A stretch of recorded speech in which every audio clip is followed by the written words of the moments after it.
Hello everybody, ladies and gentlemen, this is Chronic Shrooms and I'm bringing you my first gun review on Battlefield 3 post-patch. All gun reviews that I review will be done on TDM canals, on my servers, and keep in mind that if I do kick somebody or ban them, it's only because they're breaking the rules, and the rules are that there are no shotguns allowed, or AK-971, but that is not because I made up the rules. I'm actually an admin on these servers that I'm playing on, and the guy that owns the servers is in my clan and he makes up the rules, so don't blame me. I picked TDM on canals because TDM, there's a lot of action, and it's way more action packed than Rush and Conquest. You get way more kills, so you can see the gun in a variety of different aspects and just a wider range. Because on canals, though, for TDM specifically, there is close quarter gameplay, medium range gameplay, and even some long range encounters. Like I said, that way you can see all the guns that I'm reviewing in a wide variety of aspects and see how they work. I'm going to be talking about attachments and playstyles. So the first gun that I will be reviewing is post-patch M416. It's an assault rifle. You need 22,000 points for your assault kit to unlock it. I'm using my standard weapon attachments on it: grip, flash suppressor, and reflex sight. Keep in mind that I will be using that setup for all weapons to start out with, and then I'll be talking about recommendations for other attachments on my weapons as I review them.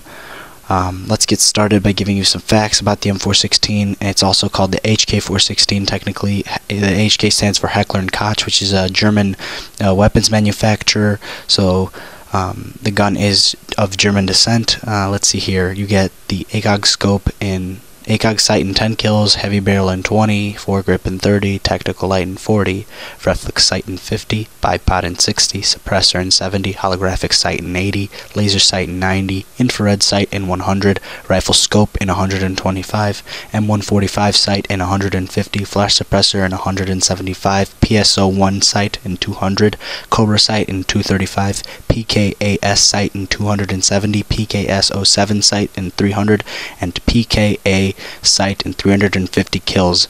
Now, this gun is standard because you unlock all the attachments in 350 kills, which is standard for the assault rifles. It has standard suppression at 7%.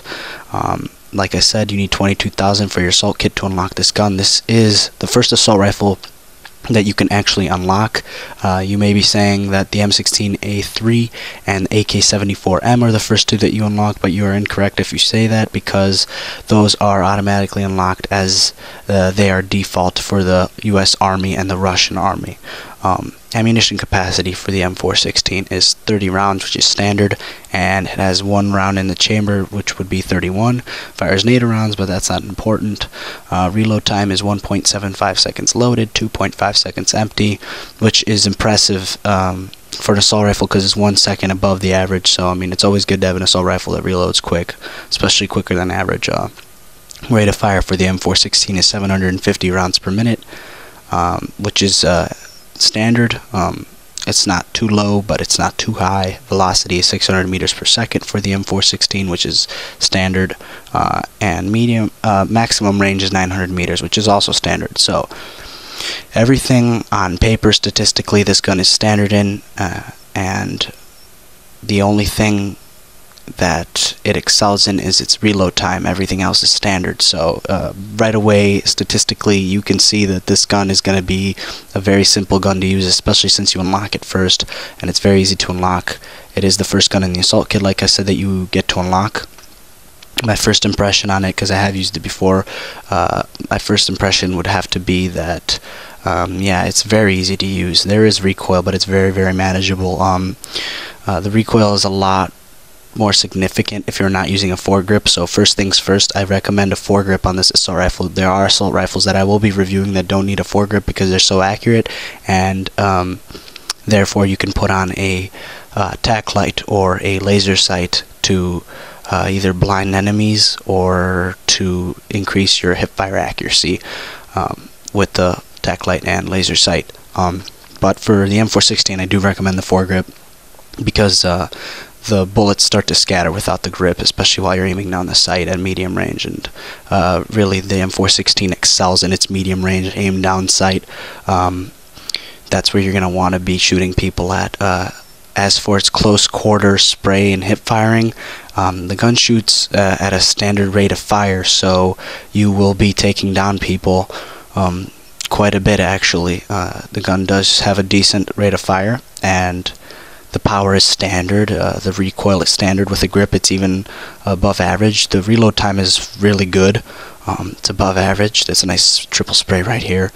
And the clip size is standard, so I mean, you have everything you need. And I use the flash suppressor because without the flash suppressor, just a normal barrel without anything on it, really the flash suppressor helps, whereas the normal barrel has worse hip fire accuracy. The flash suppressor will hide your muzzle flash, so it'll be harder for enemies to pinpoint you. You will still be on the minimap.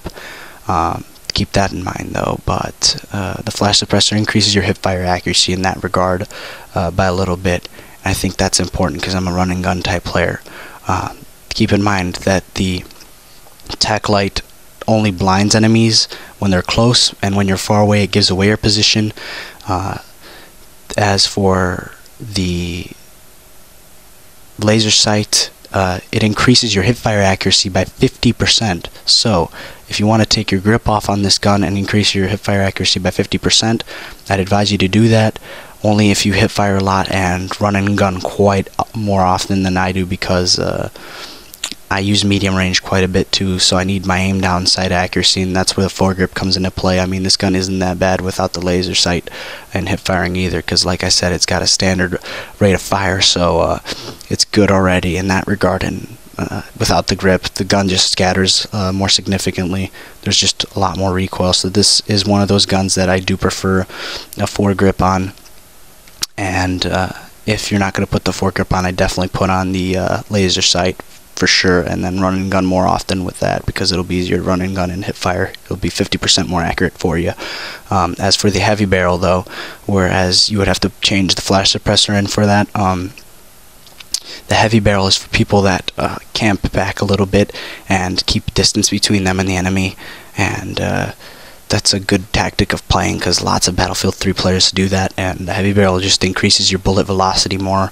When it does that, it makes it easier for you to hit moving targets easier, obviously, and you have a bigger maximum range, so your bullets travel even farther than they normally do without the heavy barrel. Keep in mind, if you're that type of player that likes medium range encounters and aiming down your sight way more, keeping a distance between you and the enemy, the heavy barrel is the way to go for the M416. If you run and gun more, then it's the flash suppressor. But with these two combinations, have a grip, because your aim down sight will be way more accurate, like I said. But if you're going to take off the grip, I would put flash suppressor on and have a laser sight. If you're going to have the grip, then you pretty much need to weigh your options with the M416 and figure out what you're going to do, or what map you're playing on, or what game type. Because you're going to run and gun, I would put grip and flash suppressor. If you're going to stay back and use medium range more and keep distance, then the heavy barrel is the way to go with the foregrip. As for scopes, this gun is pretty accurate, and it's very easy to control, especially with the foregrip. Very easy to get used to, because it's one of the first guns you unlock, so it's fun to use, it's easy to use, it's very standard, everything is standard, and it's got a quick reload time, so keep that in mind as we're reviewing this gun. As of right now, I'm finding the reflex sight to be very handy. I'd even go as far as to say that the Cobra sight was handy too, because the Cobra sight is just the Russian version of the reflex sight. I like these sights because there's no magnification, and close range and medium range is where this gun really excels at compared to long range, because it's an assault rifle. It's not made for long range. I mean, if you spaced out your shots and used your trigger correctly, you could hit somebody from long range. That's how good the accuracy is with the M416. So in that regard, the M416 is pretty good for long range too, compared to other assault rifles. I will rate the gun in the end, or in a minute or so, but I only have a minute left, so I'm going to go ahead and say, as for the suppressor, I mean, it's not bad. Use it only when you're trying to be sneaky, or for more team-based matches like Rush, when you're trying to flank the enemy. It does decrease your the speed of your bullet, which makes your maximum range shorter and increases the bullet drop. So pretty much just decreases the power of your bullet but keeps you off the mini-map. With the heavy barrel and the flash suppressor, you're still on the mini-map. Keep that in mind, people, when you're figuring out your attachments. As for sights, reflex sight and cobra sight are the best, and any more magnification, I would go only to the holographic, which is a one-time zoom. I wouldn't go any farther than that unless you're like a pro and you're used to this gun and you know what you're doing and you controlled the recoil quite a bit. So then I would go with either an ACOG or an M145 sight. Those two sights are good. If you're new here, please subscribe. I will be rating this gun an 80 out of 100, so it's a B-. A 70 is average. This gun got a little bit above average. If you're new, subscribe. This is Chronic Shrooms. I hope you guys enjoyed. See you later. Until next time.